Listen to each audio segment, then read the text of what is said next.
Beautiful Warrior, The Legend of the Nuns Kung Fu, story and pictures by Emily Arnold McCulley.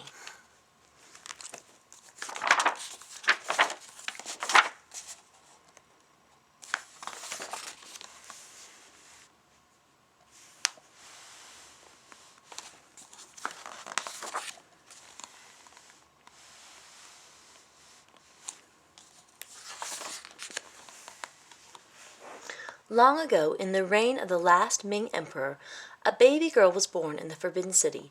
Following Chinese custom, her parents watched for signs of her true nature before they chose a name. Something in the steady gaze of her brown eyes struck deep in her father's heart. "We will call her Jingyong, quiet courage," he announced. The infant seemed to him marked to follow an exceptional path in life and would need the tools to find it. Girls born at court were sent to the ladies-in-waiting to learn their precious ways, have their feet bound, and pursue idle pastimes, never leaving the palace walls. "I refuse to do that to Jingyong," her father declared. Instead, he sent her to the tutors as if she were a son. She studied the 5 pillars of learning: art, literature, music, medicine, and martial arts. Jingyong was a prodigy, excelling especially in martial arts. Kung Fu taught her ki, or vital energy. With ki, softness could prevail over hardness, and yielding force master a brute one. In Kung Fu contests, Jingyong proved that a slight girl could defeat a brawny youth. "Who will want to marry an educated woman?" Jingyong's mother wailed, "and one adept in Kung Fu, too." "She will find her own path," her father said. One day, Jingyong was riding in the western hills. Manchu warriors swept down from over the northern border and conquered the Forbidden City. The Ming Dynasty was ended. China's new rulers had separated her from her parents and ended the life Jingyong had known. From now on, she would have to make her own way.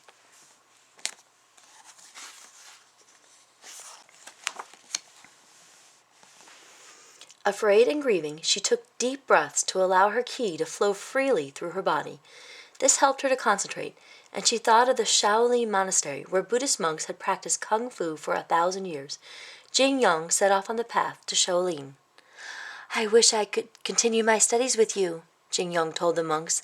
"I practice Kung Fu as you do." She tried to keep her mind from filling with worry. Would the monks accept a girl? "Let me show you," she cried. Finally, a monk stepped forward to challenge her. Jingyong defeated him. The monks were stunned. "Join us," the abbot said. So Jingyong became named Wu Mei, meaning beautiful warrior. She shaved her head and became a Buddhist nun.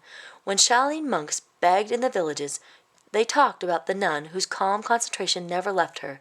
Young men came to Shaolin to study with her, and she taught them if they were sincere and didn't just want to beat somebody up.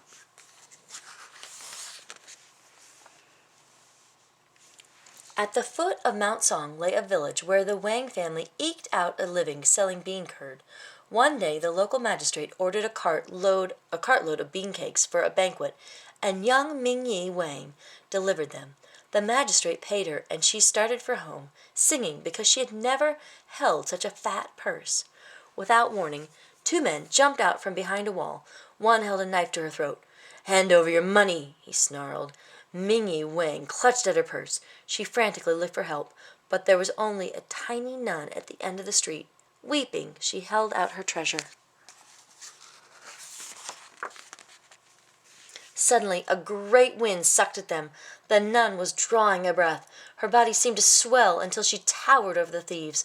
Her hands sliced the air like knives. Her feet pounded the ground like thunder. The thieves went flying, head over heels. Then the nun seemed to shrink to her original size. "Get yourself home," she said to the bean curd seller, "and be careful." "Who are you?" Mingyi gasped. "I am Wu Mei from Shaolin," said the nun, and hurried away. So the Wangs saved the magistrate's money for Mingyi's dowry. Life was uneventful until the day a hairy brigand rode into town with his gang. He bought a bean curd cake from Mingyi. "Pretty girl," he shouted, "you'll make me a fine wife." "I will not," said Mingyi. "I am Song Ling. Give me your daughter or my gang will break up your shop." he said to Mingyi's father. "Marry him," her terrified father said, "or he'll ruin us." Mingyi cried for hours. When she ran out of tears, she suddenly remembered Wu Mei, the little nun, could trounce Song Ling so that he'd never bother her again. Mingyi left a note for her parents, telling them not to worry, and went to the Shaolin Temple.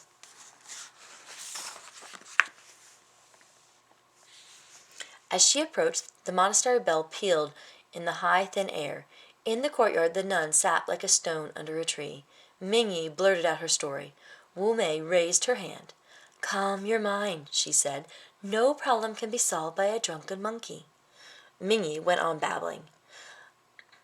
"I've already solved it," she insisted. "You just give Songling a good drubbing." "I fight only to save lives," Wu Mei said. Mingyi sank to the ground and howled. "My life is wrecked if I have to marry that thug." "You must save yourself," Wu Mei said. Something about the innocence of this scatterbrained girl touched Wu Mei. Could the bean-curd seller learn to be calm and to concentrate and to use her key?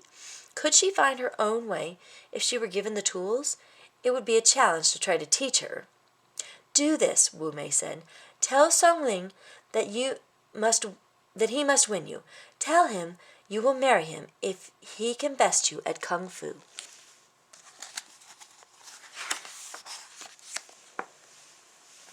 "What? But I don't know Kung Fu. Besides, he's huge. He could smash me like a bean-curd cake." Wu Mei laughed. "It is not force that prevails, but inner strength.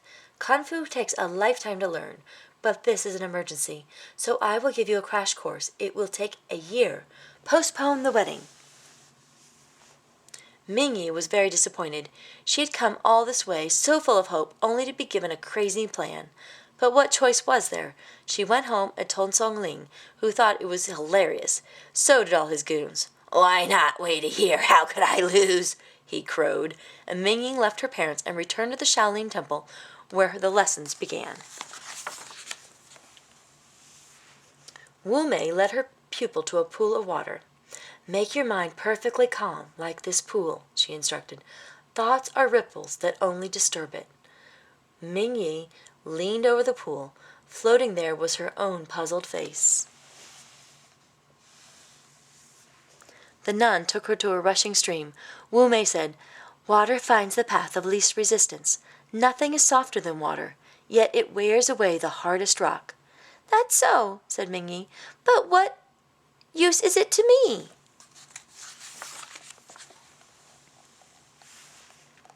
"Now look at the bamboo," Wu Mei went on. "The wind blows, bamboo bends, but doesn't break. When the wind changes, it snaps back like a whip." Mingyi said, "Hadn't I better learn to fight?" "You are learning now," said Wu Mei serenely. Wu Mei led Mingyi back to a clearing. "Watch," said Wu Mei. "The stately crane never loses its balance. It moves quickly and pecks at the snake. The snake coils and slithers out of reach, then wraps itself around the crane's legs. Each creature makes use of its body's natural strengths." Wu Mei took Mingyi to another courtyard, where 5 wooden posts were stuck in the earth.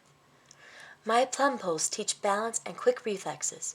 Mingyi climbed up onto the poles and tried to jump from one to another. It was impossible. "If this is what I must do to fight Song Ling, I give up now," she cried. "Stay," said Wu Mei. Staying on the poles took so much concentration, Mingyi forgot to complain. After a few weeks, she was sure-footed and able to wave back and forth. Mingyi knew that she was so nimble, Song Ling would find it hard to land a blow. When the nun asked, "What have you learned?" Mingyi answered, "To make my feet like roots and my body like a vine. Find the course of least resistance. Soft overcomes hard." "Now you must become perfectly calm. Concentrate on nothing," said Wu Mei. "This takes discipline. Meditation teaches it." Wu Mei made Mingyi sit without moving a muscle. She wasn't even allowed to flick a fly off her nose. When Mingyi twitched, Wu Mei rapped her lightly with a stick, and Mingyi renewed her concentration on nothing. Meanwhile, Song Ling was dying of curiosity. He had heard that Mingyi was at a temple practicing with a woman. He had to see for himself. He climbed up the wall and peered over. There was his bride-to-be sitting like a turtle with a nun, while a nun poked her with a stick. He went away, chortling. Women were so foolish. After a few hours, Wu Mei said, "Good. If you remain calm, you will know your opponent's intentions even before he does. Use his own force to defeat him." As Mingyi meditated and practiced kung fu, she became ever more calm and sturdy. She began to feel that nothing could upset her. She had stopped being impatient and simply met the challenges of each day. The world outside Shaolin Temple no longer concerned her. She forgot all about having to defeat Song Ling in order to win her freedom. She was already free. One morning she greeted Wu Mei as usual. "Let's get to work, master." "No," said Wu Mei. "The time has come." Mingyi looked puzzled. "The year is over." "Oh!" Mingyi protested. "Am I ready, master?" "You are ready," said the nun. "It is up to you now." Mingyi nodded. You have trained well. Your ki is good. You need not overpower him. Only show him that he has no power over you," said Wu Mei. Together they returned to Mingyi's village. Celebrations was in the air. Song Ling and his band of ruffians swaggered about. A wedding feast with fireworks was already prepared and waiting. "Concentrate. Flow like water. Yield like bamboo," Wu Mei whispered before slipping into the crowd. The contestants faced off. Song Ling let out a huge grunt. He lifted his fist and circled Mingyi. "You're so tiny I could crush you like a bean cake." Mingyi emptied her mind and concentrated. She could feel her ki flow freely. She could sense what Song Ling was about to do. He lunged at her, fist punching. She leapt nimbly out of the way and resumed her stance. He attacked again, but Mingyi flowed like water. He swung his arm and she bent like bamboo. Then she snapped back, knocking Song Ling off his feet. Again and again the bully attacked, throwing all his might at the little bean curd seller. But each time she anticipated him. Finally, his own brute force exhausted him. Mingyi gathered her ki with such powerful concentration that she lifted Song Ling over her head and tossed him to the ground. Song Ling's henchman gasped. "Whoa! Never mind," Song Ling sputtered, struggling to his feet. "I'll find myself another wife."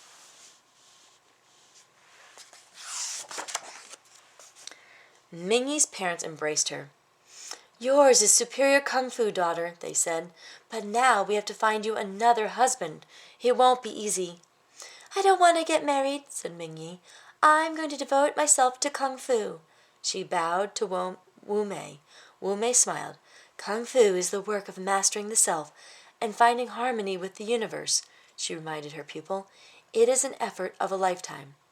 "That is the way for me," Mingyi said. And so it was. The end.